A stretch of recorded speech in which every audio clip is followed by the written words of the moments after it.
Welcome today to everybody for today's seminar. It's Keeping Students Engaged in an Online Course, and it's by Sandy Jones. She is a Los Medinos College computer science instructor where she teaches Computer Forensics Part 1, Investigations and Analysis Part 2, Help Desk Customer Technical Support, and Information Technologies. Recently, she has developed 3 new AS degree and certificate programs for the college under an SB 70 grant. She's a very busy lady and is also active with IMPICT and Junior Achievement. So that's it for me. Sandy, it's all yours. Thank you so much, Marty. Hello, everyone. Thanks for joining us. What I wanted to do is share with you some of the things that are near and dear, because in online class it's hard to keep, again, students engaged, keep them on focus, on track. And I have some things to share with you as far as the course content, what you can include or infuse in some of your courses. So I hope you like the presentation. Feel free at any time to chime in, ask questions. I have my window up so I could see you, or if you have questions, again, feel free to raise your hand. Okay? Alrighty, so again, I'm Sandy Jones from Los Medinos College, and it's about 80 miles east of San Francisco. So we're a little community college, part of a sister college with Diablo Valley College and Contra Costa College. So one thing I like to say and do is a week before class starts is try to email your students. Give them the instructions on how to log on. Most of our students come in through a portal called Blackboard. I'm not sure if you're familiar with that. Or Moodle. I've taught at another college that utilizes Moodle. So I give them the instructions so they would know how to log on the first day of class. Okay? Create maybe an introductions forum. Invite students to share a little bit about information about themselves and give them some points, because I don't know about your students, but our students at LMC love points. So they're concerned about their grade, but in the same token, they want to learn as much as they can. So I give them a lot of encouragement and enrichment along the way. So as an instructor, share something funny about yourself. I tend to be serious, so when I try to break the ice, you know, people who know me, my students, they call me Mrs. J, and they know I love fried chicken. So I tell them, you know, Tuesday is my Popeyes day, and I love to be at Popeyes on Tuesday, even though my cholesterol doesn't like it. So, you know, something funny to break the ice. Regarding homework, I usually post Monday, like Monday morning early, or I'll set it Sunday night to activate Monday by 8 o'clock, and it's due by 11 p.m. Saturday evening. And they'll often ask me, why don't you go to Sunday? And I said, well, you know, everybody needs a day off, you know, a Sabbath, a day of rest. So, you know, I figure you have 6 days to get your homework in, and that should be sufficient, because you don't want to procrastinate and wait to the last minute. Also, I let them know that early on, membership has its rewards. So if you want to earn the maximum points possible, and in my classes, they're not hard at all. It may seem like a lot of work, but they're going to be earning it. So 4 units is a lot of units to earn throughout an 18-week semester, and you let them know when you set the stage off the bat, you know, that if they get their work turned in on time, then they'll get the maximum points. Another feature I like is called the coffee house, and what that is, it lets students chat amongst themselves. So I do monitor it, and I let them know there's ground rules involved. So number 1, no profanity, only use positive responses. Sometimes it gets into a little heated discussions because there's always somebody who knows one up from somebody else, and that's fine too, but we just try to keep it clean. We encourage students to form study groups, because when they do, they'll be able to succeed, they go over the material. Sometimes they actually meet up at Starbucks or in our library, you know, on their own schedules. And then I let them know also, if you don't keep those posts clean, I will be deleting them. And it's happened, you know, more often than others in every semester. So when you're setting the stage in my classes, I typically state in my syllabus that this is my contract into class, so there's no surprises. And one thing that's really important is to make sure your students are writing college-level papers, no matter what you teach, by the end of the semester or a short-term class. How many of you teach 9-week classes or short-term classes? Cynthia, all right, okay. For those of you who responded, that's great. That's good to know as well. even for a short-term class, I still have them do a small research paper, maybe 5 pages long, okay? So typically my weekly assessments, they know off of that they're going to have weekly tests. So it's simply like 5 or 10 questions. They'll have a case project, a hands-on project, and those are posted in our discussion board. So we use Blackboard at Los Monanos College. Does anybody else out there use anything other than Blackboard, like Moodle or eTunes? All right, eTunes. All right. Oh, Desire to Learn. Good, Stephanie. So there's a mandatory check-in. So just simply saying, hi, I'm here, would get them 2 points. So every little bit adds up. So that encourages them to check in, to let them know let you know as an instructor that you're still out there. And I do understand that things come up, family issues, work issues. So I do let them know that along that Monday through Saturday line, if they, log in, just say, hi, I'm here. I'll have a forum that automatically activates Monday morning at 8 o'clock, but they can still log in up until 11 p.m. Saturday, just to let me know. Because at the end of the semester, as some of you mentioned, it's hard to retain these students. So by offering and letting them know, hey, if you want the 2 points, all you have to do is say, hey, I'm here, chiming in, just like you're doing on your chat line right here. We do have a weekly participation, either through CCC Confer, or I like to use the instant messaging also. And you could set it up any time of the day or night that you like. Mine is typically Wednesday night from 6 to 7 p.m. My email's available 24/7 because I'm up early in the morning and late at night, so I let them know that if you have issues or problems, feel free and I'll get you the help you need, or screenshots, depending on the classes that I teach.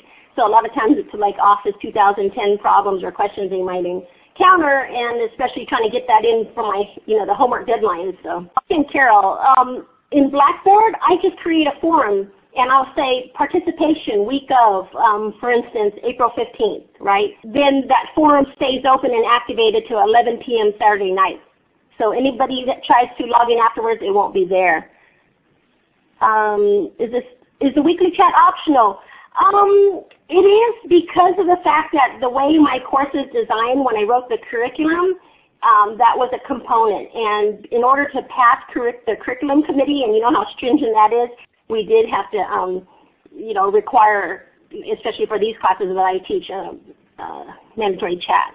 Great question. All right. And so the research paper, typically it's 7 pages. The first page is the cover sheet. The last page is a works cited page where they can cite their sources. So the 5 other pages is the content, which is the intro, the body, and conclusion. And I'm getting them acclimated to the fact that when they transfer to a 4-year university, they're going to have upper division English, and they can't escape that. So we might as well get you started, get you thinking now. And then, of course, we have field trips as well. So here in the Bay Area, I'll show you in subsequent slides, we have some cool places that I encourage my students to go to. And for 25 points during spring break, a lot of them took advantage of that. So when you're preparing students to succeed, offer weekly assessments will help reinforce that information they learned about, you lectured about, the videos especially. So I incorporate all those into my weekly assessment. So I might have them watch a video in my Intro to Computers class on Google, for instance. People think, oh, just Google it, right? Just if you want to find out information. But it's more to that because Google has a lot of features. And then I infuse that with the chapter homework as well. So typically one chapter of homework a week in an 18-week course. In my summer courses, my forensics investigations class is 8 weeks long, so I'll double up and I'll have 2 chapters each week. You can offer different test-taking techniques. If you like true-false questions, offer them 5 or 10, give them 10 points. 5 or 10 multiple-choice questions, fill in the blank, or even a short essay answer. I could tell you from experience the true and false and multiple choice is the best way in Blackboard because it will automatically grade for you, so you don't have to go in and manually do that. But when you have to fill in the blanks and people misspell words, and Blackboard will automatically mark it wrong, and you have to manually go in and adjust the grades, and especially the short answer essays too. So it's still available depending on your course content, but it's a little bit more work on your part. My classes are usually full and waitlisted, so I have usually 50 plus students each semester. So you want to make it as easy on yourself as possible. All right, so by the time the midterm rolls around, using these tips and tricks, only the serious students would have grasped the really good key concepts and will ace the midterm and final. And that's been a proven fact with some of the courses that I teach. Because if you go at least halfway, 9 weeks, and then slam a midterm at them, they're not going to be prepared. No matter how many page numbers you give them, reference points, they just lose it in the computer forensics type class. There's so much information and detail that they have to retain, and it's hard if they don't get tested more frequently. So case projects, here's some examples of how my case projects work. Okay, Ilra and keeping others engaged. Other students, okay, coming. It's going to be popping up in just a second, but in the case projects, like for a computer forensics class, we'll have a case like, for instance, what would you do if the hard drive was damaged upon a box being opened? Sometimes we unbox and set up computers and they're bad out of the box. So we pick these apart. We have them explore the possibilities. Some of them already had my help desk class, so they have the little technical knowledge behind it. And then they post their findings in the discussion board. So what ends up happening is to get the full 10 points, they have to respond to 2 others using positive feedback. And I find that's really helpful because not only are you encouraging dialogue or collaboration, again, people who are experts in an area that somebody else might not be in will often uplift that person. So we do require, especially in my online courses, that they always respond to 2 students using positive feedback. And this could happen in any course. I developed a computer ethics course for our new degree program. Computer forensics part 1, part 2. We have case projects at the end of each chapter. There's always case projects and hands-on projects. My help desk customer technical support class, there's always scenarios that I post, what-if type questions. Intro to computers, and also managing your finances, believe it or not. And I'm going to show you in subsequent slides how that works. Alrighty, so the hands-on projects, what this is they're actually getting hands-on experience. And by doing so, it's bridging the information from the book, hands-on, and then they fully understand the concepts behind it. So in a hands-on project for my computer forensics class, I might have them go buy a pack of anti-static bags. They're inexpensive. They can get them at nearly any computer store. And I'll tell them, how many bags does it take? You put your cell phone in it, but keep putting more bags until you can't hear that phone ring. Have somebody call, your phone. And typically, they thought that was a fun exercise. It's goofy but fun, but that's actually a hands-on project because depending on the brand of phone, whether it's a BlackBerry, Apple, T-Mobile, they all have different frequencies where, the phone will ring or not ring, depending on how many bags that they put in. Practice opening and closing and resolving issues. We have a help desk tracking software that I take my students through, the intro. And it's called Blue Ocean or Numara software. And it's great. A lot of industries use it, such as Bank of America, USS Paso, which is a huge steel mill up here, a lot of hospitals. So it's an industry-used software that students gain hands-on experience opening and closing tickets and resolving them. So by the time that they apply for the jobs, they could actually put that they have that experience on their resume. Alrighty, and creating office projects in 2010, a couple of my classes require that students master Word, Excel, PowerPoint, and Access, and they have to actually showcase their work. And by doing so, I have them post their projects in the discussion board as an attachment, and then critique other people's work, again using positive feedback. For instance, some people don't know that you have to spell check your work before you actually post it, or the columns or margins might be off, or the picture is covering, their clip art's covering the text, things like that. So the students actually engage in posting their projects, and then they offer feedback like, oh, I didn't know that clip art's out there, or I didn't know you can grab that logo from Starbucks and put it in your project, things like that. So that really helps. So the very first thing I have them do at the beginning of the semester is build their resume. So it's important, and for confidentiality reasons, I have them use the digital Dropbox. Or you can ask them to email you as well, just so other students don't know their personal information. So basically, we offer some A-plus certification classes at our college and some other short-term courses like our computer literacy course, for instance. So by the time they finish the semester, they would have had added value if they changed jobs, if they got a promotion to another skill level, another department. So you're adding skills to the resume, and students acquire them as they go along. So why not get them to think that they can build their resume as they go along, and if somebody ever asks them, hey, Cindy, do you have a resume, an active one? They could just put it in their flash drive, print it out, and away they go. So you're building that rapport with them early on. And in our college, typically by the end of the semester, some of their students would have enhanced their resume by 25% or more.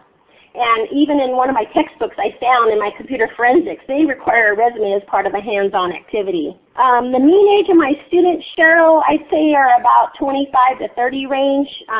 We get some of the young high school students because what I tend to do is go out and articulate our programs at the college with the local high schools. And we try to get them at least for summer, and that's what I'm doing now during my days off. Adult learners, for the most part, I know are in my Part 2 computer forensics because they're trying to get promotions or work their way up the forensics ladder. So I know I get a lot of those, the serious students who want to be in, and they're in there to learn. Okay, great. So here's a sample resume that I have them complete for my my classes. So it's really simple, really basic. I ask them, please do not use the templates because those are out there, and a lot of firms actually don't like those pre-formatted Microsoft templates. So I just created something just so students would get a flavor of how to write a resume. How many of you have had students write a resume in your class or in a business class? For those of you who are business instructors. All right, Christine, that's great. Alan, all right. Christine, good, good. And Carol, that's great. And this really helps them along because they can update it at any time with their skill level, and it's current, it's recent, it's ready to go. Every year we have a spring job fair at our college, and how many of you have spring job fairs that you offer? Anybody? All right, Cindy, Christine, and Carol, all right, that's great. So with the spring job fair, I tell them, bring your flash drive down to our lab. We'll let you print for free.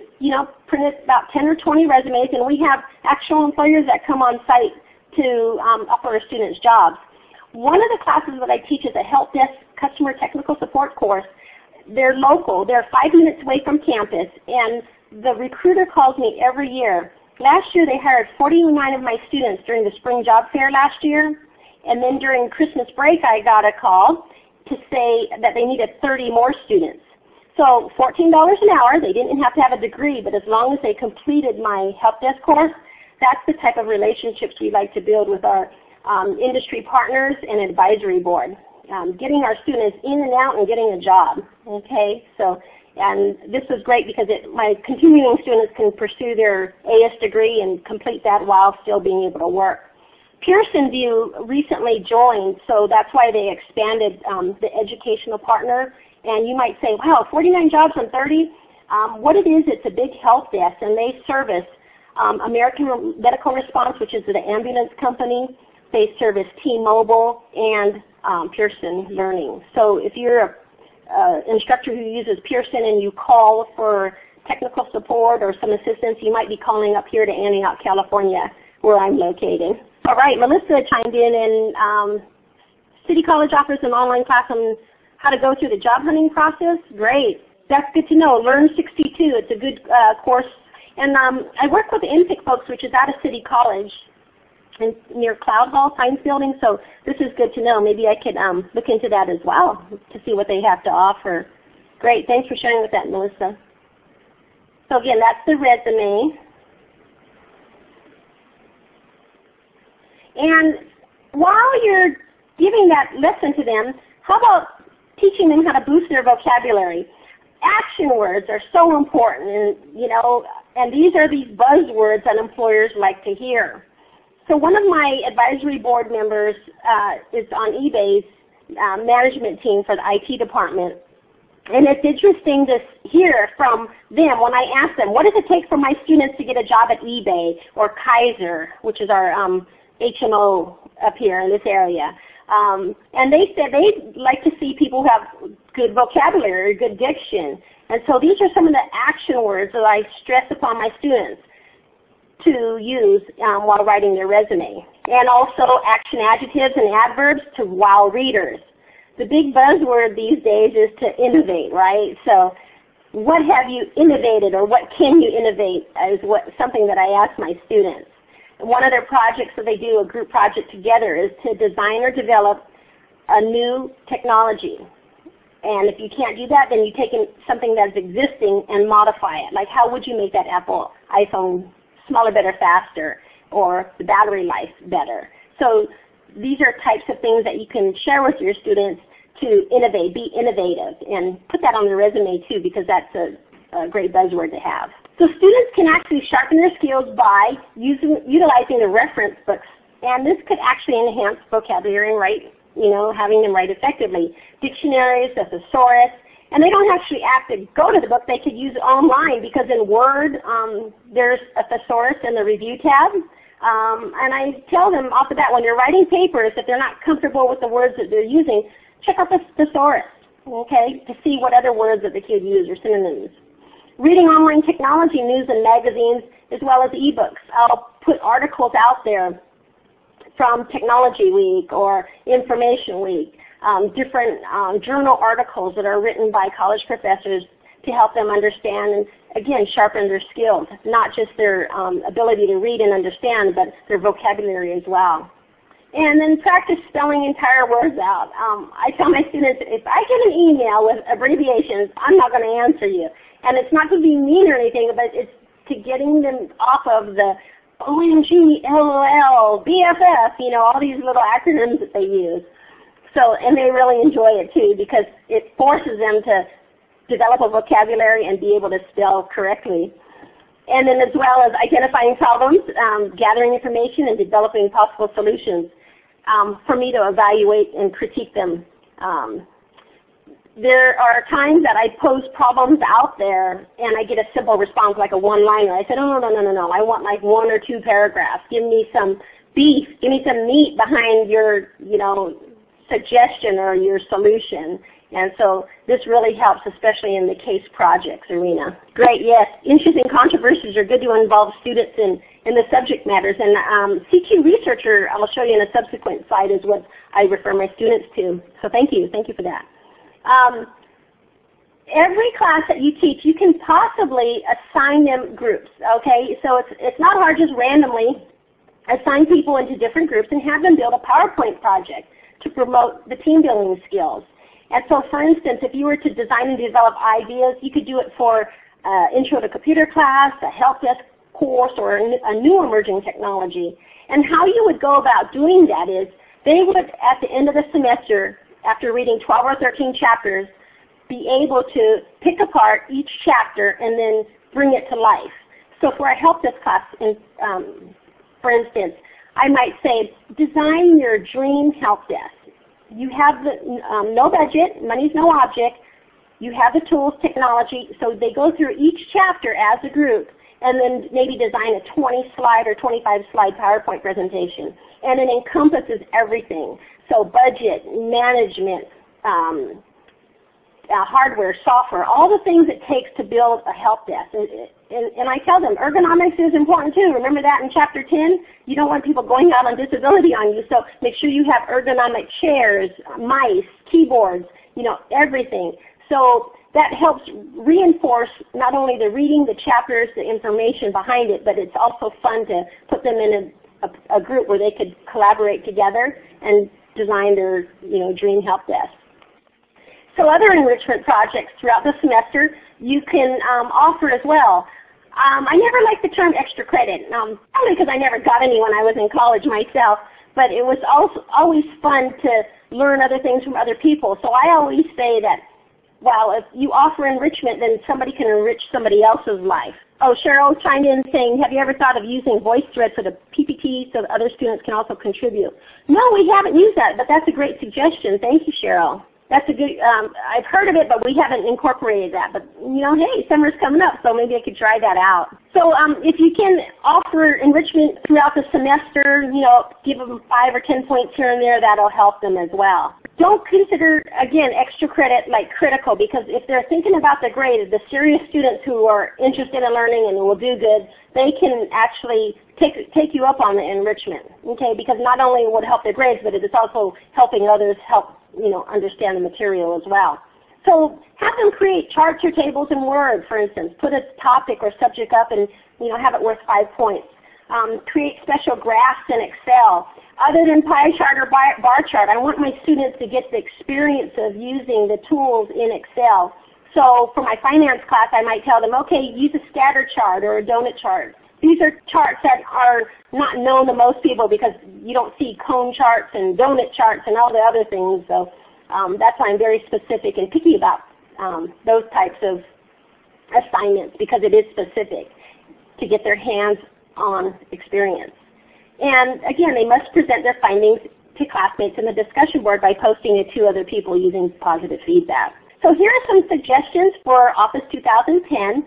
Anybody teach a business class or an intro to computers class? All right, Christine. Cynthia. Anyone else? Okay, so there's online templates in Word, 2007, 2010. If you go to File, New, and you'll see them. So one of the things I like to do is encourage students to pursue their 4-year education. So don't just stop at LMC at the 2-year college, but I really want, if you sent me an invitation, I would come to their 4-year graduation at whatever college they chose. So create the college graduation announcement from a 4-year college. Have them put in their information, their major, where the party's going to be afterwards. You can have them customize their own flyers, and that's also a template in Word. Create a certificate for a loved one. There's some really cute ones out there. And design their own business cards so they don't have to spend the money. They could just buy a box of cardstock at Staples or Office Depot and create their own business cards. There's templates out there in color, really nice, and they could be well on their way. In the Excel spreadsheet, there is a loan amortization schedule. So what's funny in this course, Office 2010 that I teach, I tell them to buy their dream car. Money's no object. Buy the best with the bow stereo, the 20-inch rims, the sunroof, anything that they want, leather seats. So we'll go through and have them create a loan amortization sheet to see how much the interest rates are. I'll have them go out to a bank and find out what the prevailing rates are, plug that in, and once they put in how many years it's going to take them to pay it off and the start of the loan, it'll automatically populate in Excel how much those monthly payments are.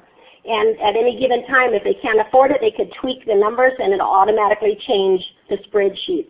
And I have them do that for their home too. Obtain their American dream by, creating a mortgage amortization schedule to see how much the monthly payments are.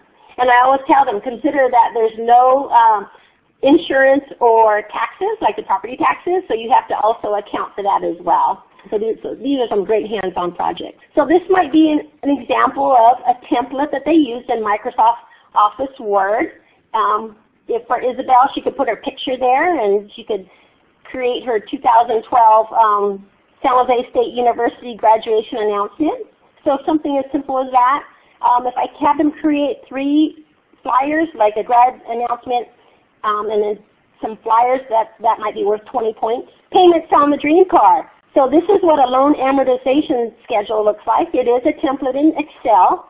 So whatever amount they put for the loan amount up top where it's highlighted in that cell, they can actually change those numbers and tweak them. So you'll see the loan amount, how many years it's going to take to pay it off, when the loan starts. Over on the right side where it says schedule number of payments, okay, if it's 3 years, 36 months, the top box is a scheduled payment, and that's what I always circle to let students know, wow, this is this doable for your budget? And when you talk about dream cars, oh my goodness, last week my students did this assignment and they came up with like $300,000 cars. I'm like, what kind of car was that? That had like an $80,000 a month payment. And so they said, well, you said it was a dream car. So But these are just real-life examples that they can apply, and it could be for school loans, not just car loans, but anything that they want to price out how much it's going to cost and the monthly payments each month. Alrighty, and here's a snapshot of, you need a garage to park that dream car in, so I have them do the loan amortization with the mortgage. Okay, so over to the right side again, they'll show on the second cell down how much the monthly payment for that dream home may be. And I do verify the amount, so I'll go, when they turn their assignment in or submit it online, I'll go into the respective banks and see, like, what is Wells Fargo, B of A, Chase, or credit unions charging. And they also put that on their assignment where they found their information, so I could verify that. Okay, for a finance class, anybody teach any type of finance class out there? Maybe in your business class or? So in Yahoo, this is a free download. You can actually go into Yahoo Finance, and I tell them, think about 10 companies or 10 stocks that you might want to have in your portfolio and track it. Track it a week at a time because the market is so volatile right now. So here are some of my stock picks. I tell them, I said, well, I've been watching Chipotle Mexican Grill for a long time, which is like an upscale Taco Bell, and that stock is well over $400 a share. It keeps going up every day, and they're just going to be expanding into Europe. Just heard on the news it's going to be in Paris soon. So these are the types of growth stocks they might want to check out. Not that they have to invest real money in it, but if you had a chance to purchase 10 stocks, what would they be? And I tell them things that you wear, like if you're into Nike Air Jordans, maybe you might want to consider Nike stock and check out the portfolio. Check out the profile of how the stock has performed over the last 5 years. And I give them all the tools and they build their portfolio. So in mine is using as an example, they're taught how to find the symbols, okay, the stock symbols. The second one is Apple, AAPL, which $600 a share. Kind of pricey, but they have only said that it's going to get better because they're coming out with a new smaller iPad. They're dropping the price. Coach, us girls love our Coach purses, so maybe that might be one stock to have in your portfolio. CVX is Chevron. We have to keep gas in the cars, and Chevron offers a very good dividend, which they learn about. But with Chevron, I also buy the competitor, which is ExxonMobil. Google is also a good one, and Home Depot. So I try to find cyclical stocks that do good, and then maybe like in the fall, like when it starts rainy season, I'll get rid of the Home Depot, or after summer, after gas prices stabilize, I'll get rid of the Chevron and Exxon. So things like that. But these are tools that students can utilize in a class like a business or a finance class where you're having them share this, and then other students can chime in and respond as well. Oh, I don't think you should buy the stock that you chose. What about this? Look into this. And it's really nice to hear students engage, especially during a chat line. Sometimes we go over our 1 hour limit. Usually, my 6 to 7 in a finance class will go 6 to 8 because they're so involved. They want to learn. They want to see what the latest trends are. Yeah, Yahoo Finance is great. I love it. So some video and article picks for your classes. Maybe you might find some great videos, have them watch it, post a discussion on the discussion board, a forum, and then have them respond. And these could be responses, not what they thought about it, but pick it apart, peel that onion back and say, like, okay, what is the meaning behind it? In this top documentary film that I've listed the link here, Inside the Mind of Google, it's a 43-minute video hosted by Maria Bartolomeo. She's on the Nightly Business News, and she goes into every aspect of Google. And so they're learning something. They're learning what it's like to work for Google, the perks, the downsides, what Google products are out there, the research and development. They're learning all these different aspects. And then I'll post a forum for them, and they would be able to respond and ask questions, and as well as each other and to me. Another video that I also posted on that previous slide was with the iPad, with high-tech crime on the rise. If you're at a stadium, for instance, just say, for instance, you went to a concert or a sporting event, people actually have, the crooks, we have to stay one step ahead of them, right? So they'll take an iPad and they have software in a little bag, and as they're walking past you, they can actually scan your IDs, like your credit card numbers. So this is a video that I have them watch. It's in text form now because they took the video off, but it's electronic pickpocketing, and I'll use that for my computer forensics and investigations class to showcase to students what's out there with technology today. And some enrichment assignments that you might consider up here in the Bay Area. We have a lot. However, in this case, I asked students to compose a 2-page paper, MLA format, scan and email their tickets to me, or they could post it in the digital Dropbox. And two of the places that I like are the Computer History Museum in Mountain View, which is about 45 minutes from our home and school, the Intel Museum, and there's also the Tech Museum in San Jose. All of them are in the Silicon Valley. And a lot of them I encourage to carpool so they could, ride together and share the experience together. So, for instance, the Computer History Museum, you can have them go through the different rooms. There's about 22 rooms, from the abacus when math was first started to the big gigantic slide rule up until mobile technology today. So they would talk about each of the rooms that they experienced. And Sylvia asked, if you have students that live outside of the state, perhaps you might have them take a tour online, find something relevant to your class that you're teaching, and have them research the different aspects of the museums online, and that could be done as well. A virtual field trip, okay, that's a good idea, Cheryl. We haven't done that yet, and with the content that I teach, the computer forensics, I met a colleague that taught at the same college. I taught part 1 and he taught part 2, and he's also a San Jose police detective. So he invited my students to the high-tech crime lab in Palo Alto, which is about an hour and a half from here, and I'm going to offer my students that option of earning enrichment points if they wanted to take a field trip of the high-tech crime lab. And they actually had internships too. So check online to see what's near your college, or if I can be of assistance, let me know and I can help. Just tell me the content, what you teach, what type of course you teach, and I can help you find museums and maybe events that they can attend for enrichment. All right, and here we go to the research paper. You can assign a 7-page research paper. Again, cover sheet's just their name, your name, and the title of the paper, and the last page is the work cited. Usually on a 7-page paper, I'll tell them, find 10 resources. So Elia, I believe you asked about that. So your college ebook collection. How many of you have an ebook collection at your college online? All right, Cheryl, Christine, and Elia. Okay, there's a library assignment that I give to my students, and it helps them with their research paper, and I'll be happy to share that with you. Just feel free to email me, and I'll send it to you as an attachment. It's, call it enrichment. You can have it worth like 10 points if they turn it in with their research paper on the day it's due. Academic Search Premier has over 45 journal articles. It deals with computer science, engineering, physics, chemistry, medical science, and much, much more. This is a great known site that I have my students, and I require them to pull an article and cite on it. Newspaper Source Plus is another one that offers full-text newspapers and has 583 television and radio transcripts, videos, and podcasts. And I believe Marty mentioned CQ Researcher.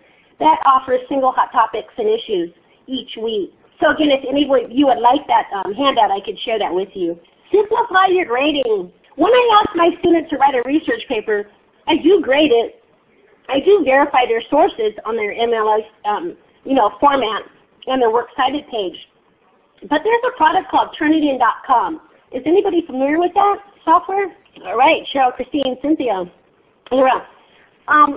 It's a company that offers it's a big database, and it checks for originality. So if anybody's ever plagiarized a paper, cut and pasted information from a website, it'll detect it, and it'll tell you, what it's found. And every semester, even if it's the best written paper, you will find like 1 or 2 hits, and that's okay. So something under the margin of 4, I usually don't discount, but you might have some people who submit other people's work or cut and paste from the website.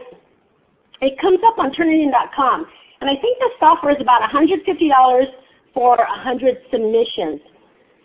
But if you contact them, there's different pricing structures. They have if your entire school wants to buy it, they buy the site license and have, maybe your English, your speech, your computer science, history department use it, so it'll be available to the whole campus, or we just bought it for our department with a limited number of submissions, and it's about 100 submissions, 150, something like that, and it's good for a whole year. So that's something to explore. Yes, and we do have people who go into Google and search on several sentences to see if, for free, if anything comes up plagiarized. So Turnitin.com, they're a local company. They're out in Oakland, Oakland, California, and they do offer events up and down the state. So if you're interested, check that out. Yeah, Carol has another suggestion too. Okay, you use Safe Assign. Is that do you have to pay for that, or is that a product, or is that a site that anybody can access, Carol? And Carol also has students that have turned in 100% of their work that's plagiarized.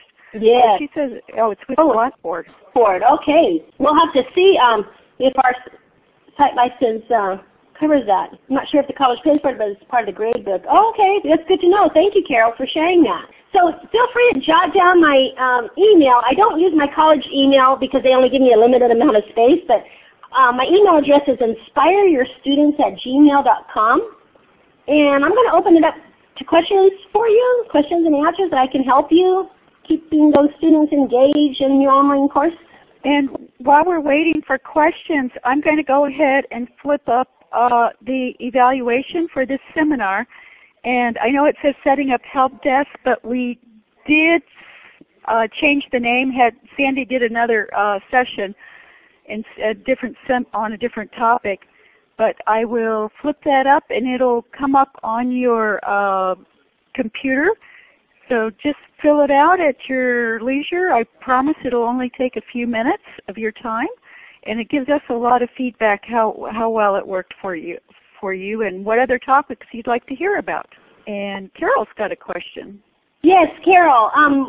What you can do is set your regular schedule, your syllabus, with the grade points, like break it down to assignments, homework, lab, midterm final, things like that. So anything above that would be the enrichment.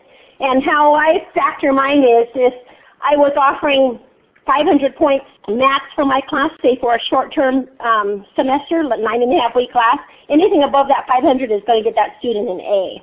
Or you could do a formula in Excel. I created something with my grading schema, which it's not separate. It's part of the still grading structure, but anything beyond is always enrichment. So it helps, especially if the student had fallen behind in some tests, were absent, didn't do well on the midterm or final. Those extra enrichment points will help boost them up. Sylvia asked, do you have specific suggestions how to engage students that are not native English speakers or writers? Okay, yes, we have a DSPS office, a Disabled Students Program, and they work with our students, not just English, but actually, for all the classes, computer science, chemistry, biology, and they're a great help with us in helping the students develop their papers or ideas. We also have a Center for Academic Support, which we refer our students to. There is a program called The Professor is In. So at every department, every level, somebody is always there to assist our English and non-speaking English students. And Cheryl asked, how do you handle collaborative sessions? Do students participate in breakout rooms? In the group sessions, you could set it up separately, or you could just post who will be in which group. And sometimes, depending on the course again, sometimes I'll have the post the group members in the beginning of the semester, and then 9 weeks later, they're there the whole entire time. So in others, I might do breakout rooms for different topics, okay, maybe for more of my help desk course, because I want to mix the students up. I don't want to keep the same level of experience. I want the slow learners to be with the more advanced learners. So that's a great question. Thanks, Cheryl. And Carol asked, which I think she's talking about the enrichment extra credit things, do you find students struggling often use it to boost their grades? Oh, not really, because if they flunk the test and to get like 5 or 10 enrichment points is not really going to help them with their grade. So I guess I set the stage in the very beginning. When I hand them the syllabus or, post the syllabus online, I tell them this is your contract into the class and this is what you need to achieve 3 units or 4 units, depending on the course that I teach. So only serious students need to apply type things. So because it's online, because I offer different varieties of teaching, whether it's video, whether it's the research assignment for the library, different things. It doesn't, that won't boost their grades significantly, but it'll sure help them and help others learn new things and new topics. So thanks for asking. And Sylvia asked, have you used interdisciplinary assignments? No, I have all specific. Because I'm computer science, I haven't used any interdisciplinary assignments. But I have course structures according to the course content that I've developed. So if anybody is a computer science instructor, I'd be happy to share my course outlines with you, and the content that I teach, is not a problem. Getting your classes online is the hardest. Not only do you have to write the course outline and get it approved by the curriculum committee, which they always shoot down 1 or 2 or 3 passes, right, until it gets approved, but getting past the DE committee is equally difficult. So over the years, I've developed like 13 classes, and I've learned over the years what they're looking for, those buzzwords, like the adjectives, like the adverbs, things like that. And Christine asked, have you considered offering an online introduction to the course a day or so before the class actually starts? Yeah, that might be a great idea for summer, because I get a lot of high school students in during that time, and they're not familiar with how the structure of an online class works, so that's a great idea. Thanks, Christine. And just while we're waiting for the next question, I want to speak a bit to interdisciplinary assignments. I use them quite a lot in the courses that I taught. I used to teach introduction to web publishing and multimedia, online, things like that. And I loved having students from many different disciplines, and I found that mixing them on teams was really useful. Oh, right. That's a good idea. And Sylvia asked, what strategies do you use if you don't hear from a student for a while? That's an excellent question. What if you get late work? If there's always medical reasons or whatever, how do you handle those situations? Okay. So the strategies I use, if I don't see them log on 2 weeks in a row, I'll send them an email. And through Blackboard, you could just, click on their name and then type in your little text and then hit send. Not only is that great and efficient because it goes through Blackboard, but I also get an email to my college email address also. If they have medical issues, I'll tell them, well, do you have a note, a doctor's note? Because at our college, typically, if they miss 3 days, like 3 days in a row straight, it's subject to the instructor's discretion if they wanted to drop them or not. And I use the same idea in Blackboard as well for my online students. So say, for instance, they didn't join for 3 weeks, so I'll give them a warning after 2, but just letting them know. And it is in my syllabus as well. I don't accept late homework because Monday through Saturday is plenty of time to get it done. I know we all have work issues, family issues. I tell them I have 3 kids, a mom and a husband I got to take care of. So, you have to accept responsibility. And a lot of my serious students who want to finish the program, and this is another thing, I get that question all the time, but because now we have AS degree certificate and programs at our college, we only offer those classes once a year. So if they don't pass it, they have to wait a whole entire year before they can enroll again. And with SB 1440, if any of you are aware of it, they're slicing and dicing some of the classes, meaning that the state wants us to get our students in and out in 2 years. And in order to do that, they don't want them to take extra units unnecessarily. So that's why I get, again, the serious students who want to stay in our programs, complete the programs, and graduate. So when they have medical reasons, I tell them off the top, email me, let me know what's going on.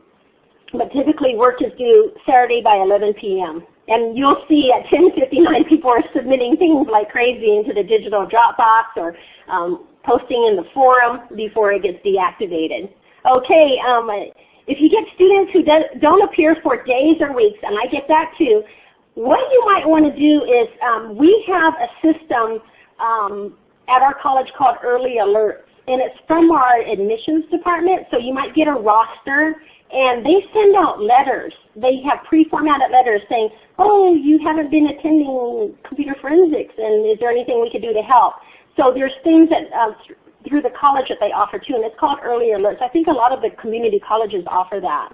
And if they don't appear for several weeks, a lot of times what we're finding is that they want to collect the financial aid. Or I get a lot of displaced workers, the NUMI workers from the old GM plant.